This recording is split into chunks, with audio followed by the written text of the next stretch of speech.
hotter than infinity. This is the topic of discussion in today's lecture. Hotter than infinity.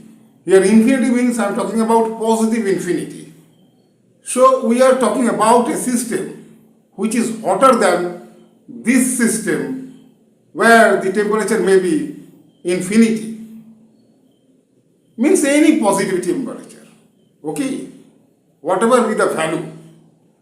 So yes, I know most of you didn't hear such term, hotter than infinity. But in case of classical thermodynamics, you know that the lowest possible temperature is 0 Kelvin, which is known as absolute zero or 0 Kelvin.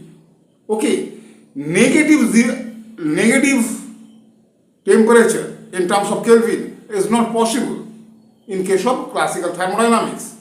We know that at 0 Kelvin or at absolute zero, the complete motion of the particles stops. Okay, complete motion stops at 0 Kelvin temperature. But here in case of quantum mechanics, you would get temperature which may be well below 0 Kelvin. Yes, it is possible. You consider a system of atoms with spins. You just imagine such a system of atoms with spins. Now, if this system is placed under the influence of external magnetic field, then when the magnetic field strength is low, in that case what happens?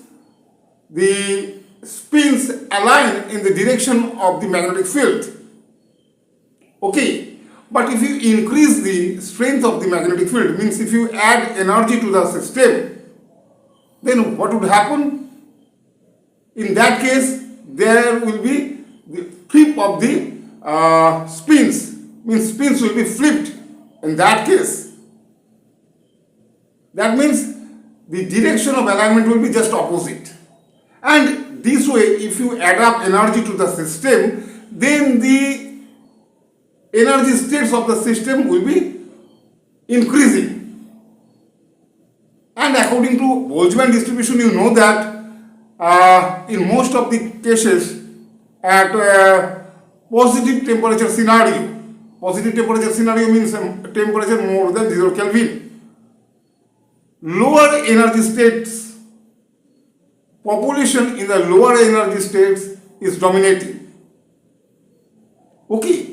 But in your system with spins, if you go on adding energy to the system, then a certain point you will reach to a certain point where the energy of the system will be maximum.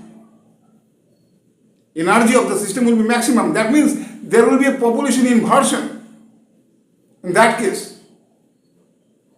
Okay, population inversion will be there. So after that, after reaching to that point, if you go on adding energy to the system, the entropy of the system won't increase at all. Rather, there will be a reduction in the entropy of the system. Now, if you talk about two objects, say object A and object B, I am talking about right now classical thermodynamics. There are two objects, object A and object B. If you notice that heat is flowing from object A toward object A to object B, then what is the conclusion? We say that object A is hotter than object B. Right? Object A is hotter than object B because heat is flowing from object A to object B.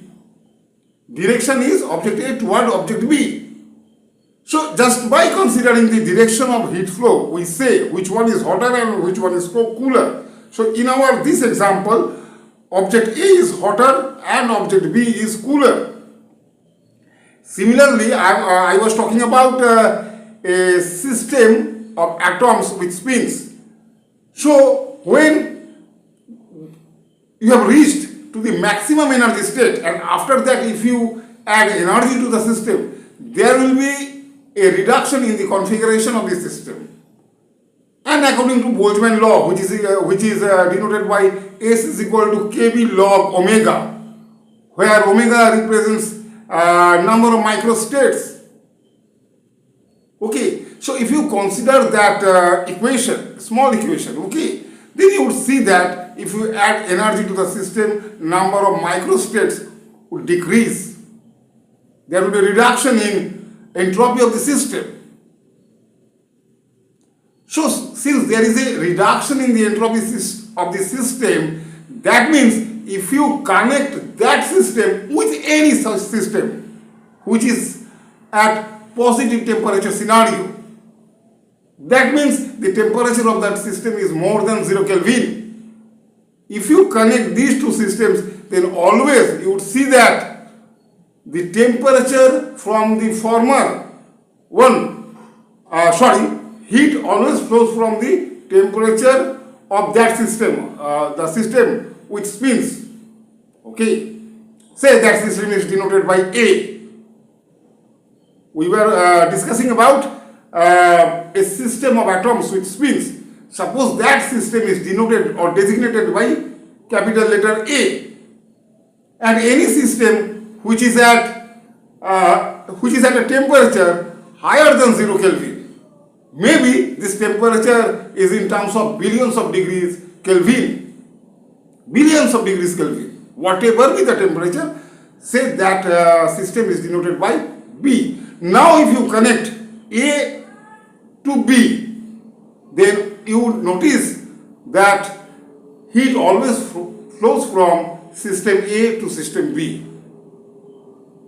And since this is happening, that means there will be a decrease in the temperature of the system A, and that is the way there will be a reduction of the temperature of the system below 0 Kelvin. That is the way. Okay. So here you can notice that the temperature becomes less than 0 Kelvin. Still, it cannot be called to be colder, because hot and cold are defined. Hot and cold, these are relative terms, and these are defined depending upon the direction of heat flow. Since heat is flowing from object A to object B, that means object A is not colder, though the temperature of object A is less than the temperature of object B. Still, object A is not colder, instead it is hotter than object B.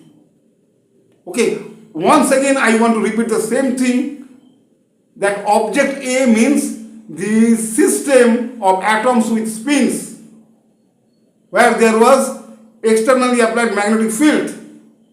Okay, I was talking about that system. So if you do your experiment using that system, you would reach to this conclusion.